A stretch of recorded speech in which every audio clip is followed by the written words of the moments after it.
आप स्वामी प्रसाद मौर्य को तो अच्छी तरीके से जानते होंगे, जो हाल ही में रामचरितमानस को ट्रोल करके चर्चा का विषय बने हुए हैं। ये अभी समाजवादी पार्टी के नेता हैं और खास समाजवादी पार्टी के, इससे पहले ये भाजपा के नेता थे और फिर इससे पहले ये बहुजन समाज पार्टी के नेता थे, जिनका पार्टी का कोई ठिकाना नहीं है। वो कभी भी अपनी पार्टी चेंज कर लेते हैं। वो हमारे सनातन धर्म के ऊपर उंगली उठा रहे हैं, वो हमारे धर्म ग्रंथों के ऊपर उंगली उठा रहे हैं और वो ये कह रहे हैं कि रामचरितमानस को बैन कर दिया जाना चाहिए, रामचरितमानस को जला देना चाहिए। हालांकि ये रामचरितमानस की जो ट्रोलिंग है ये काफी समय से हो रही थी और ये जो स्वामी प्रसाद मौर्य हैं ये एक सुर्खियों में आना चाहते थे, क्योंकि इनकी राजनीति बिल्कुल पूरी तरीके से खत्म होती जा रही थी। जैसे ये भाजपा से आए, समाजवादी पार्टी में गए, उसके बाद इनको पता चल गया कि मुझे अब कोई पूछने वाला नहीं है। तो आज के भारत में अगर आपको एक चर्चित नेता बनना है, अगर आपको एक सक्रिय नेता बनना है और फिर अगर आप दलित ओबीसी से हैं, तो अगर आपको बहुत आसानी से आगे बढ़ना है तो आप पहला काम ये कीजिए कि आप सनातन धर्म को गाली देना शुरू कर दीजिए। आप जो है साधु संतों को गाली देना शुरू कर दीजिए। कोई त्योहार आए सनातन धर्म के तो उस त्योहार पे, जिसका त्योहार हो, जैसे नवरात्रि का त्योहार है तो माँ दुर्गा को ट्रोल करना शुरू कर दीजिए। शिवरात्रि का त्योहार तो शिव जी को ट्रोल करना शुरू कर दीजिए। रामनवमी है तो राम जी को ट्रोल करना शुरू कर दीजिए। ये एक ट्रेंड है और यही ट्रेंड स्वामी प्रसाद मौर्य ने अपनाया और उन्होंने हमारे जो धर्म ग्रंथ हैं उनके ऊपर उंगली उठाई और वो वाकई में सुर्खियों में भी आ गए। सारे लोगों ने उनका विरोध किया, मीडिया हाउस ने उनको बहुत अच्छी तरीके से कवरेज दिया और वो एक बहुत बड़े नेता बन गए। क्यों बन गए? क्योंकि उन्होंने सनातन धर्म को गाली दी, उन्होंने हमारे धर्म ग्रंथों को गाली दी। ये सब इसलिए हो रहा है क्योंकि हमारे यहाँ पर इन जैसे लोगों के लिए कोई अच्छा ठोस कानून नहीं है। अभिव्यक्ति की आजादी के नाम पे मुंह से कुछ भी हक देना और फिर उसको पहुंचने के लिए जहलत भी ना उठाना और उसी बात पर अपने अड़े रहना, ये आज के दलित और ओबीसी नेताओं की सच्चाई है। इनका मानना सिर्फ ये है कि अगर आपने सनातन धर्म को गाली दे दी, आपने अगर साधु संतों को गाली दे दी, देव देवताओं को गाली दे दी, तो आप सच्चे दलित नेता बन गए, सच्चे ओबीसी के नेता बन गए, सच्चे बहुजन समाज के नेता बन गए। ये इनका आज का एजेंडा है और इसी को सारे फॉलो कर रहे हैं। ऐसे स्वामी प्रसाद मौर्य जैसे बहुत सारे दलित नेता हैं, बहुत सारे ओबीसी के नेता हैं जो यही ट्रेंड अपनाते हैं। मैं आपको बहुत सारे एग्जाम्पल दे सकता हूँ। हाल ही में आप उदित राज की बात देख लीजिए। पहले ही भाजपा के नेता थे, अभी ये कांग्रेस के नेता बने हुए हैं।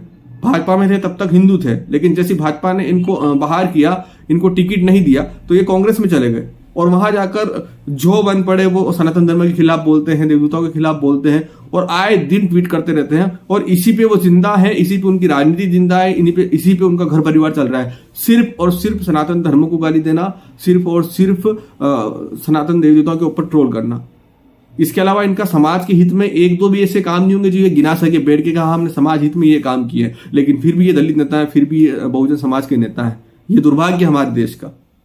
अब समाजवादी पार्टी के बहुत सारे लोग ऐसे हैं। अभी कुछ लखनऊ में कुछ लोगों ने स्वामी प्रसाद मौर्य के पास उनका सपोर्ट करते हुए कहा है कि हम स्वामी प्रसाद मौर्य का सपोर्ट करते हैं और ये जो रामचरितमानस है इसमें बहुत सारी चौपाई ऐसी हैं जिसको नहीं होना चाहिए। ये रामचरितमानस जो है ये बहुत गंदी किताब है और ये कहते हुए ओबीसी समाज के लोगों ने रामचरितमानस का दहन किया, रामचरितमानस को जलाया। आप देखिए यहाँ पे रामचरितमानस की प्रतियां को फाड़ा जा रहा है, उन प्रतियों को फाड़ा जा रहा है और यहाँ पर ये विरोध प्रदर्शन है ओबीसी महासभा का, आप देख सकते हैं। और यहाँ पे सामने आप देखिए किस तरीके से जो रामचरितमानस की प्रतियां हैं उसको यहाँ पर फाड़ी जा रही हैं और उसको जलाया जा रहा है। और ये ओबीसी महासभा के लोग हैं जो लगातार इस बात का विरोध प्रदर्शन कर रहे हैं और पूछते हैं क्यों आप लोग क्यों जला रहे हैं भाई? इसमें कुछ आपत्तिजनक चौपाइयां लिखी गई हैं, उसको हम लोग निकालना चाहते हैं। हम लोग उसके खिलाफ हैं, इन चौपाइयों के खिलाफ हैं जो ये चौपाइयां इसमें नारियों के विषय में, शूद्रों के विषय में लिखी गई हैं। उसको आप जला रहे हैं? उसको हम जला रहे हैं। वो तो कह रहे हैं रामचरितमानस सरकार से मांग है कि इन अब दूसरी तरफ लोग विक्टिम कार्ड खेल रहे हैं और लोग भी कौन लोग जो बहुत बड़े पदों पर रह चुके हैं, जो उत्तर प्रदेश के मुख्यमंत्री रह चुके हैं, जो कहते हैं कि हम यदुवंशी हैं, हम कृष्ण भगवान के वंश से आते हैं। अब उनको कहीं पर अगर सिक्योरिटी की वजह से या कहीं किसी रीजन की वजह से रोक दे, जो अगर उनकी पार्टी के नेता कर रहे हैं, उस वजह से हिंदू लोग उनको काले झंडे दिखा दे या उनका विरोध करे, तो वह कहते हैं कि ये तो भाजपा के गुंडे हैं। और आप ये देखें ना, आपके पार्टी के नेता किस तरीके से बयान दे रहे हैं हमारे धर्म ग्रंथों पर, और एक तरफ आप कह रहे हैं कि हम शूद्र हैं इसलिए हमको मंदिर में नहीं जाने दिया जा रहा। को शूद्र, दलित को शूद्र मानते हैं, बीजेपी के लोग हम सबको शूद्र मानते हैं। उनको ये तकलीफ है कि हम उनके धार्मिक स्थान पे क्यों जा रहे हैं गुरु संत लोगों से आशीर्वाद लेने के लिए। भाजपा आई, इन्होंने भेजा और कोई प्रशासन का, पुलिस का अधिकारी नहीं था। इतने बड़े व्यक्ति होकर इतनी बड़ी पद पर आप रह चुके हैं, उसके बाद आप ये वर्ड कह रहे हैं कि हम शूद्र हैं, हम ओबीसी के हैं, इसलिए हमें मंदिर नहीं जाने दिया जाता, आज भी हमें मंदिर नहीं जाने दिया जा रहा। आप ये इस तरीके के विक्टिम कार्ड खेल रहे हैं। आपको शर्म आना चाहिए अखिलेश यादव जी।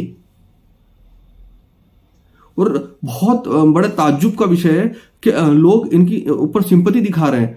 समाज को, लोगों को ये समझना चाहिए कि जितने भी लोग हैं ये बहुत ही बेशर्मी वाली राजनीति कर रहे हैं आज के समय में। हमें इनको अच्छी तरीके से समझ के इनसे बॉयकॉट किस तरीके से करना है, वाकई में इनका बॉयकॉट किस तरीके से कर सके हम, हमें वो देखना है। ये समाज को एक बहुत बड़े दलदल में ले जा रहे हैं, जिस दलदल से बाबा साहब हमें निकाल के लाए हैं, ये उसी दलदल में हमें वापस धकेल रहे हैं। तो मैं समाज के सभी लोगों से कहूंगा कि ये सिर्फ इनकी राजनीतिक रोटियां सेक रहे हैं, इनसे बचें कृपया करके, क्योंकि ये सारे नेता अपनी स्वार्थ की राजनीति कर रहे हैं। इसका समाज हित से, गरीबों के हित से कोई लेना देना नहीं है। सतर्क रहें, सुरक्षित रहें। धन्यवाद।